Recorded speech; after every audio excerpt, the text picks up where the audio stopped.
सभी साथियों को जय भीम, नमो बुद्धाय। साथियों, आज हम बात कर रहे हैं बोधिसत्व कबीर की, जो श्रवण परंपरा के वाहक था।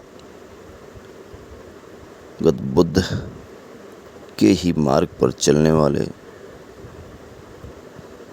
बोधिसत्व कबीर थे। उन्होंने अपने समय काल में विसंगतियां जितनी थीं समाज के अंदर व्याप्त, वो विसंगतियों को देखकर व्यथित थे और उन विसंगतियों को दूर करने के लिए मानवतावादी पथ का जो उनकी सोच थी, वो उसे उस समय के मानव समाज को संदेश देना चाह रहे थे।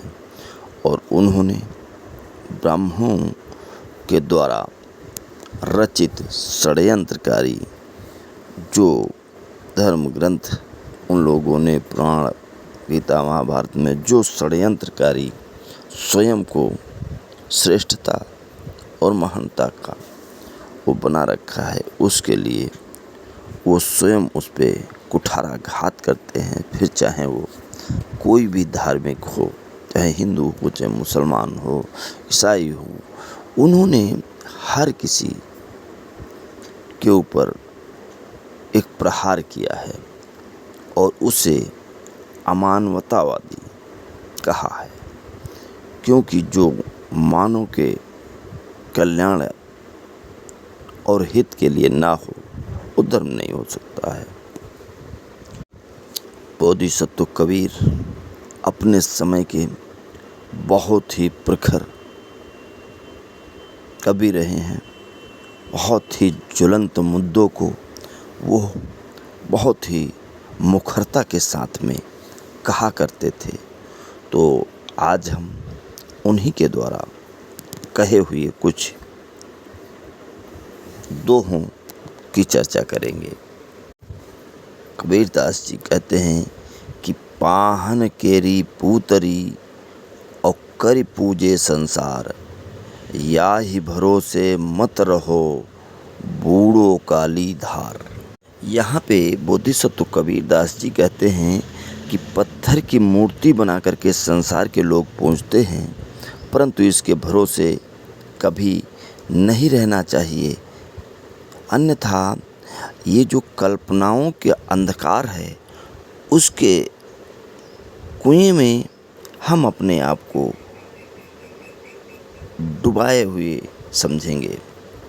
आगे कहते हैं, पाहन को क्या पूजिए जो नहीं दे जवाब, अंधा नर आशा मुखी यो ही खोवे आप। कबीरदास जी आगे कहते हैं कि ऐसी पत्थर की मूर्ति को क्यों पूजते हो जो जवाब तक नहीं देती है। मनुष्य झूठ की आशाओं में पड़ करके व्यर्थ में अपने महत्व को खोता है। आगे कबीरदास जी ने कहा है कि पाहन पूजे हर मिले तो मैं पूजू पहाड़, ताते तो चाकी भली पीस खाए संसार। कबीरदास जी कहते हैं कि यदि पत्थर की पूजा करने से कोई ज्ञान या मानव का कल्याण होता है, तो मैं पहाड़ की पूजा करने में लग जाऊं, और मूर्ति की पूजा करने से तो चक्की की पूजा अच्छी है, कम से कम जिससे ये संसार आटा पीस करके खाता है। आगे कबीरदास जी कहते हैं कि पाहन ही का देहरा और पाहन ही का देव और पूजन हारा आंधरा, क्यों हरे माने स्यो। कि पत्थर का ही मंदिर बना हुआ है और उसी पत्थर का देवता है, और पूजने वाला अज्ञानी विवेकहीन है।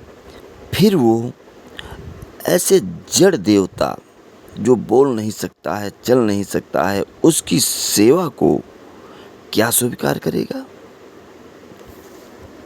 आगे कबीर जी ने कहा है कि पाहन पानी पूज के पची मुआ संसार, और भेद अलहदा रह गया भेदवंत सो पार।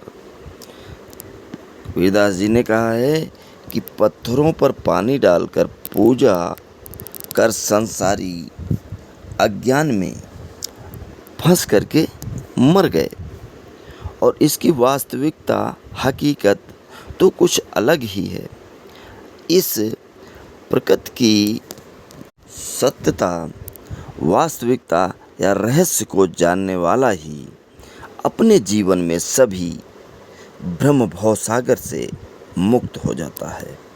आगे बोधिसत्व कबीर कहते हैं कि पाहन लय देवल रचा, और मोटी मूर्ति माही पिंड फूटी पर बस रहे सोले तारे काही। आगे कबीरदास जी कहते हैं पत्थर लेकर के मंदिर को बना लिया, और फिर उसमें एक मोटी सी मूर्ति ला करके रख दी। वो पराधीन जड़ मूर्ति है। पराधीन का मतलब जो दूसरों के ऊपर निर्भर है, न चल सकती है न बोल सकती है। फिर एक दिन स्वतः ही वो फूट करके मिट्टी में मिल जाती है। तो फिर बताइए वो किसको लेकर के तारेगी। आगे कबीर जी ने कहा है कबीर पाहन पूज के होन चाहत भव पार, और भाज पानी भेदे नहीं बूढ़े जिन चिर पार, बूढ़े जिन सिर भार। कबीरदास जी आगे कहते हैं कि पत्थरों को पूज करके जो इस संसार सागर में व्याप्त व्यवधानों से अपनी मुक्ति चाहते हैं, वो ही संसार रूपी नदी में प्रवेश करते ही अज्ञानता रूपी पानी जो है वो अपने सर पर भ्रम और मिथ्या कल्पनाओं की गठरी के भार में डूब करके मर जाते हैं।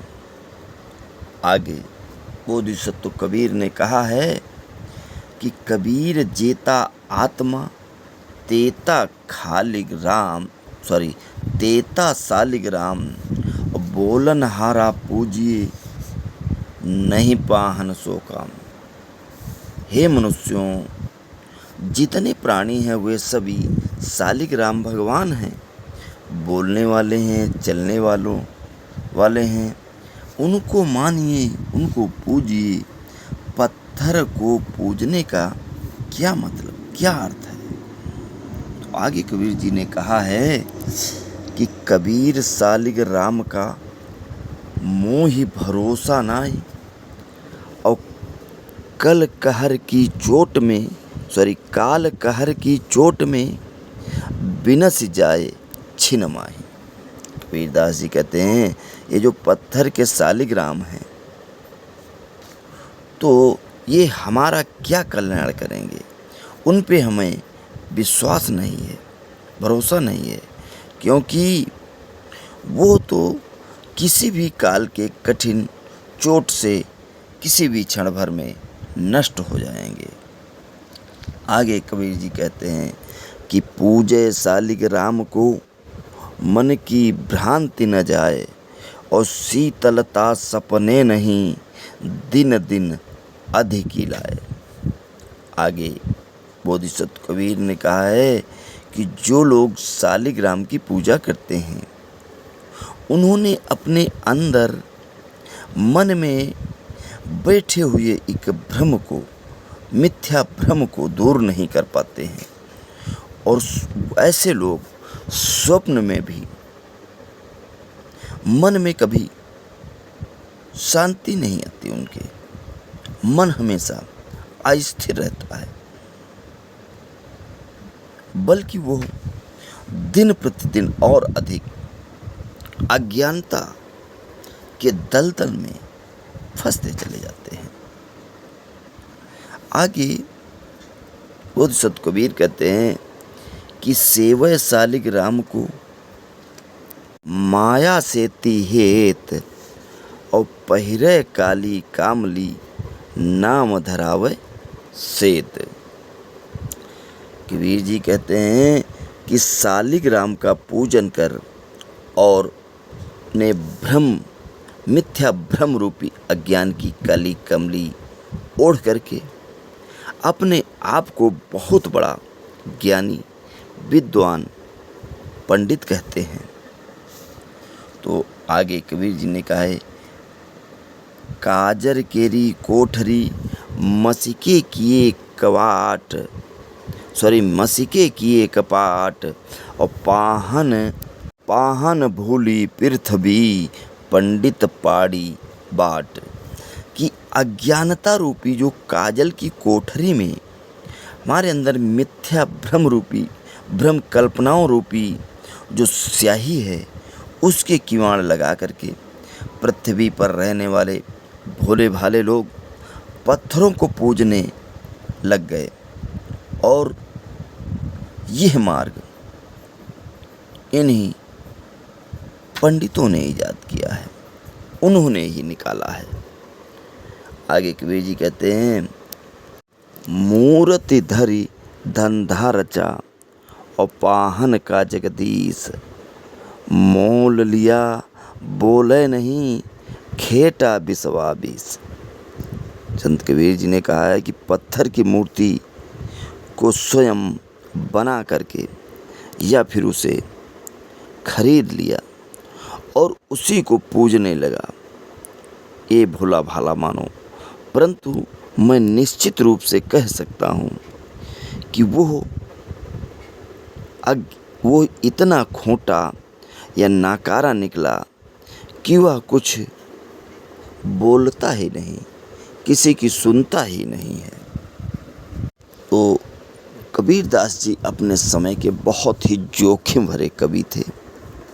उन्होंने समाज को एक आईना दिखाने का काम किया और समाज में व्याप्त बुराइयों को उस समाज के सामने लाने का प्रयत्न करते रहे, जिससे कि समाज एक बेहतर समाज बन सके और जो ये जितनी भी कुरीतियाँ या कुछ स्वार्थी वादी लोगों ने जो ये सब मिथ्या भ्रम फैलाया था, उसके ऊपर वो बहुत बड़ा एक कटाक्ष करते हुए नजर आते हैं। धन्यवाद।